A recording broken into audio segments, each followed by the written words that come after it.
Freedom Mortgages has been ranked in the 5,000 list of America's fastest growing companies for 5 executive years. It's very wonderful that Stanley is giving of us of his time, and you didn't come to hear me talk. So let's, Stanley.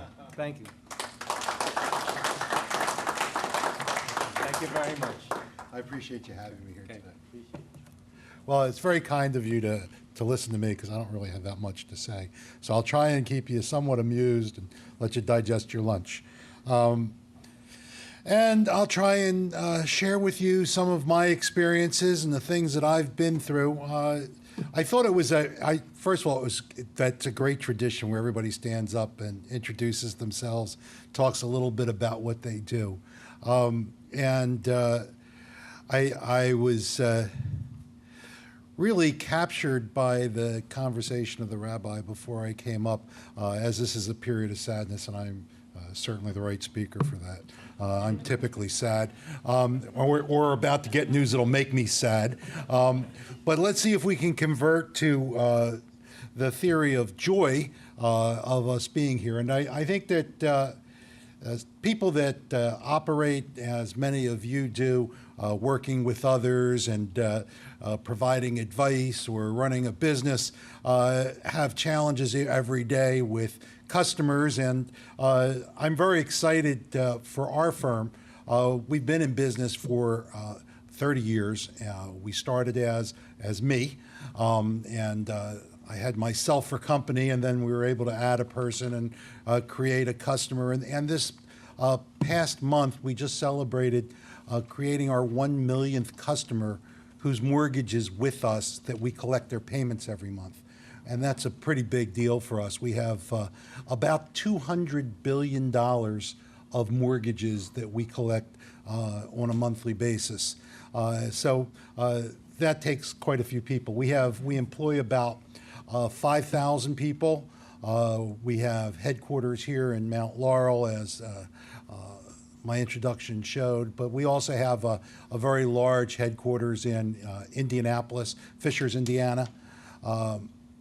And I think we are one of the larger employers in that community, as well as here in New Jersey. We also have a fairly large installation in Phoenix and another one in California, much to my regret. I guess lawyers in the room understand that labor laws in California are not very friendly.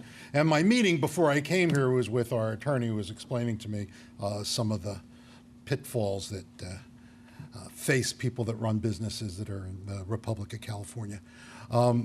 But aside from the various rules and laws that we face every day, my job is a simple one. What we try and do every day is help a regular person own a home.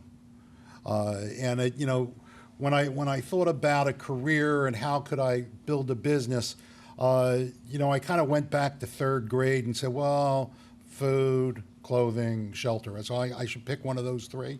And I picked shelter, and I went into business in the mid-'80s. And when I went into business, we were coming off of a period of extraordinarily high interest rates. Gerald Ford went on TV and talked about whip inflation. Now we saw the prime rate go up to 21%. We were looking at mortgage rates that were 15 and 16%. And of course, that's when I chose to buy my first home. And the mortgage rate on my home when I first bought it was about 13%. That I was very excited when a year later I was able to get an adjustable rate mortgage in 11% range. I thought that was very exciting to me. When you think back to that period, and it was a pretty lucky time for me to decide to go into the mortgage business. And sometimes it's better to be lucky than good. Since then, interest rates have only fallen kind of every day since I've been in this business. Now, there's some days that they went up and come down, but the basic run has been a declining interest rate, really from that day forward. But still, we chose to go into business to help people own a home. In the 80s, it was a little more challenging to get a home. It wasn't dissimilar to the way things are today. In the 80s, we were coming out of a high interest rate period. We were coming off of a time where there was little to no construction. Housing was not as readily available as the economy would have predicted that it should be. Property values were beginning to rise, interest rates were beginning to fall, and it was a wonderful time for me to go in business. But the reason I went into this business was it to provide an outcome. And any business that you go into, and since so many of you are in business, you have to have a customer, right? You have to have a customer. And I think we went into this not only having a customer, but having a purpose for that customer to be a customer of ours.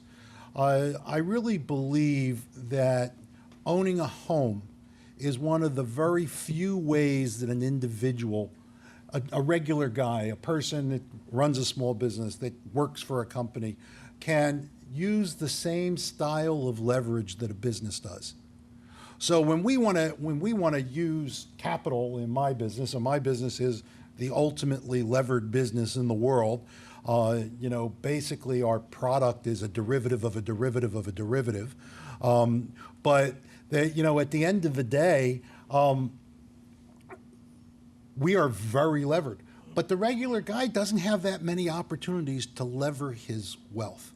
So you can buy a home and put, $3,000, $5,000, $6,000 down on it, $6,000 on a $200,000 house, and if it goes up in value, the rate of return on that is pretty levered. And when you think about the opportunity for a regular person to go to work every day and build wealth, it's really difficult. Now, I know that properties go up and, as recently evidenced, go down in value. And we saw that at the end of the 80s and in the early 90s, where properties had gone up and then had, in fact, come down. And we just saw it again. Property values had gone up. And I know these guys that buy homes and fix them up are kind of counting on property values going up, and you're in there at a good time. But even though they go up and come down, real wealth has been built over time for people in this country through home ownership. And that has been the gateway to most families' wealth. I'll tell you, my dad bought a home with a VA loan in the 60s. And that home went up in value, and we were able to buy a nicer home in Northeast Philly. I went to Washington High, so I grew up locally. And he was able to then take the value that he gained in the property there and buy a business in Florida. Basically all the wealth that he has accumulated in his life either came from me or from that house. The reality is that that's, for the common man, it's really a great gateway to develop a net worth that will help you retire. And that's one of the reasons I'm so committed to our business. Having said that, and all those wonderful things, I'm here to make money. I am a philanthropist in my own right. Not as much as maybe I could be, but quite some. But this is more, I'm in this business to make money. I go to work every day to make a living, and I take that very seriously.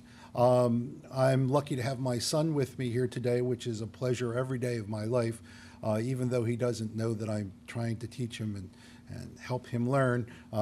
Sometimes he knows more than I do. He's way smarter than I am. But I'm a very lucky person to have the opportunity to work with him every day and try and share the things that I've learned. And I think when I thought about coming here today and what I was going to talk about and how was I going to share something that I've been through, I thought about the things that make people successful and the things that really are differentiators in business. And it really was driven home to me when I heard so many people in the room that are in small businesses. And I think, so it's better than Trump. At least the lights didn't go out. So I thought about what could I possibly do or share with you that might be relevant or important or valuable. And I thought about leadership and what really differentiates leaders and even successful businesses, more to the point. And I was talking to a friend of mine last weekend, and he talked about clairvoyance as a key to a leader. The thing that really distinguishes people is, there's lots of smart people in the world, right? And this room is filled with smart people, and all Yiddish cup, right? So the world's filled with smart people, but some of them are varyingly more successful than others. And it's filled with hardworking people. So being smart and being hardworking doesn't really distinguish itself. I can't tell you how many people I've known in my life that have worked 2 jobs and 15 and 16 hours a day and really didn't have a whole lot to show for it. So when I think about real success and what differentiates people that become really successful from people that, work hard and mean well, and are smart, it comes down to this notion of clairvoyance, or what I call it is seeing what's around the corner before you turn, right? So everybody's walking down the street and you can see what's in front of you, and learning how to execute a plan is pretty easy. And my son did a great job running a part of our business. And now we had to deal with what was coming next. And one of the problems with being clairvoyant, or being able to see around the corner, or predicting the future, or being what people refer to as a visionary, right? So when somebody's successful, they call that person a visionary. He's brilliant, he's insightful. But if he's wrong, he's whimsical and stupid. and the problem is one, you have to put yourself out there and have a view. I think one of the things that you have to do is you have to have a view. You have to say, this is what I think is around the corner. And then you have to constantly, every day, refine and review that view. And you have to have that view forward enough to allow you to make short-term decisions while refining your interim-term responsibilities and beginning to define your longer-term goals and strategies. So many people that are smart, that are hardworking, get so sucked into living today, doing what they have to do today, that they don't have any time for all this other stuff. And if you live for today, you end up with a bunch of empty yesterdays. And that's the promise that is given to the person that lives in the moment. That doesn't mean you don't have to be task-oriented and accomplish your responsibilities that day. That doesn't mean you don't have to be tactically refined and make sure that you're organizing yourself to execute the things that are your responsibilities to do today. But it does differentiate those people that are stuck doing those two things, tasks and tactics, are prohibited from being successful because of their lack of dedication to strategy. And when we talk about business IQ and seeing around the corner and being clairvoyant, it's really having taken the time to be a strategic thinker, to understand what are the elements that I'm going to face tomorrow that are going to be different from the elements that I'm facing today. Whether it's innovation or regulatory and compliance or operational risk or weather or whatever the case is, I have discovered that my job really is that as a risk manager. My real responsibility boils down into managing a variety of risks. And my ability to understand which of those risks are in play when has really differentiated our growth. There are lots of people that have done over the years what I do. Many of them were actually technically superior to me at providing a mortgage. They knew more about the credit. They knew more about the marketing. They knew more about the legality and the funding and the leverage. Any one of those parts of my business is not my core strength. I didn't accomplish whatever it is that I've accomplished as a subject matter expert. I've had the opportunity to hire and work with a lot of subject matter experts that have carried me to where my strategy and the tactical execution, the clean execution of those strategies has really paid off. And if there's something that I would suggest to a small business person, in an environment like this, even if you're the only person you manage is you. And when I started, the employee that I managed for task, tactic, and strategy was me. And I had to be able to squeeze all those things into one day. And even if you're an individual, if you're buying houses and renovating them and renting them out or selling them, knowing when to hold them and when to fold them is really critical.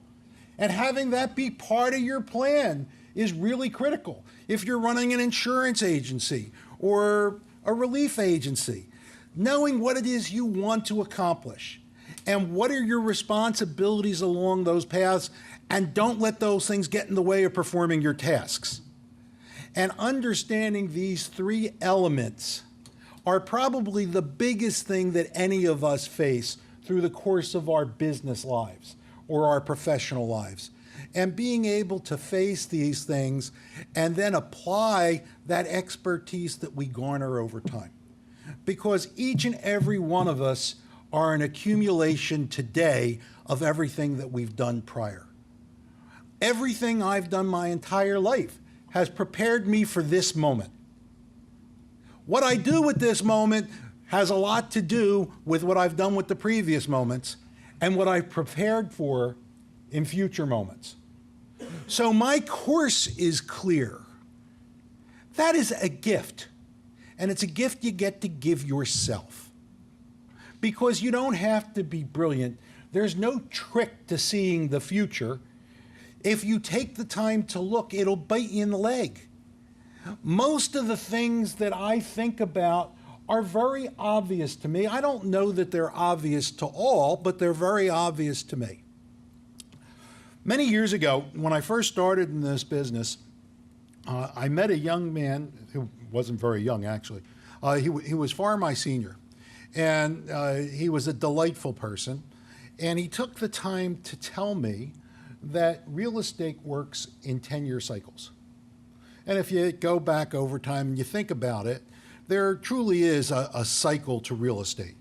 And if you think about it in terms of Fed funds tightening and easing, it really starts to crystallize. When you think about the mandate of the Fed, and I was lucky enough to watch Paul Volcker speak right after he left as Fed chairman, and he talked about the two mandates of the Fed.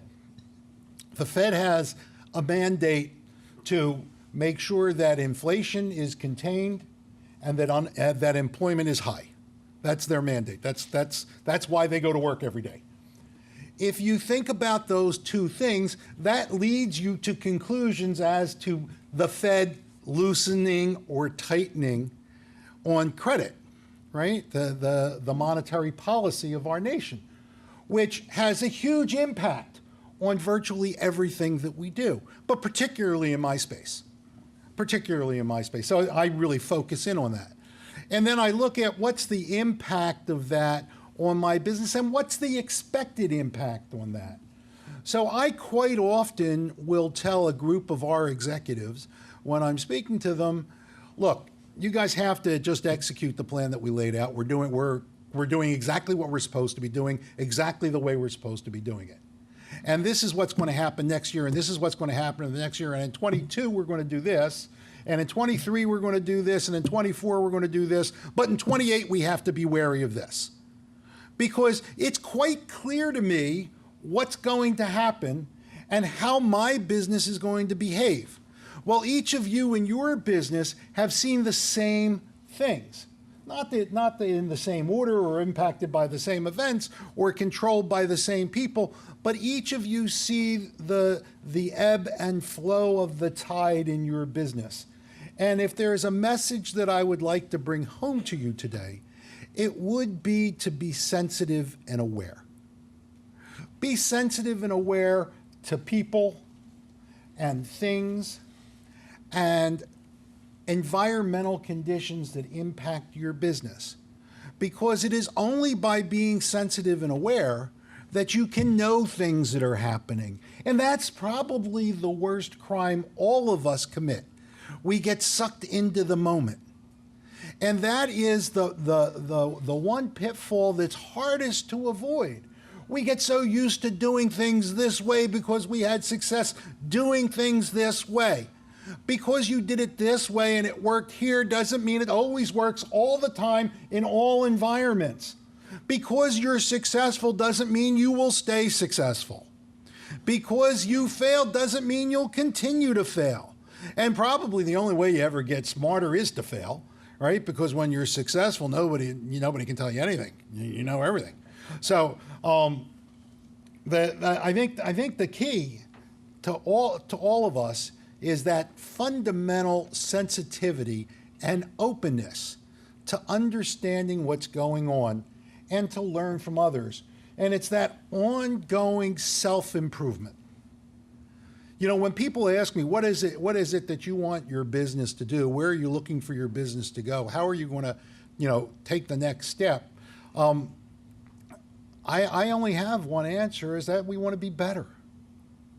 Now, better takes on all kinds of connotations, right? Bigger is not necessarily better. Less losses is sometimes better than more losses. And there are some conditions in the economy where I'd have to work twice as hard to lose half as much. But that doesn't mean it wasn't a worthy task. And I think it's that sensitivity to making sure that you're getting better, understanding that there's things that are going to happen in your life and in your world and in your business that you cannot control. But you need to manage those things that you can control. So the message I'm trying to deliver on here is really just tied into the rabbi's thought. This should be one of joy because we can control and alter the outcome in our lives. We can control and alter the way things are going to be, but if you want them to be different, you need to be different. If you want them to stay the same, then you need to stay the same. So you either have to be good at staying the same, if that's what you want to do, or be good at being different. And change is the enemy of most. There's probably nothing people like less than change. So if you have a lot of employees, boy, I'll tell you, it's one thing when there's 10 people in the room and you say, the 10 of us can change the world. It's another thing to have 1,000 people in the room and bring in the 10 leaders and say, the 10 of us can change the world. It's a whole nother thing to do it with thousands of people and bring 10 people in the room and say, the 10 of us can change the world. And then they kind of listen to you, and then they don't really want to change. Because if you have thousands of people between you and the change, it's a lot easier to do your job if they don't change.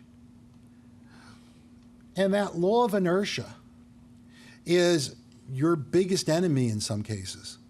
Because the only way you can lead change is by being that extraordinary force that provides that change. And that's critical. And if you don't know what that change should be, that's the scary part. And that's where that sensitivity and awareness comes in. So with that, I think I've stolen enough of your time and given you time to digest. I appreciate you having me here today. It really is an honor to be invited here, and it's certainly my honor to share the couple silly thoughts that I might have. So thanks for having me.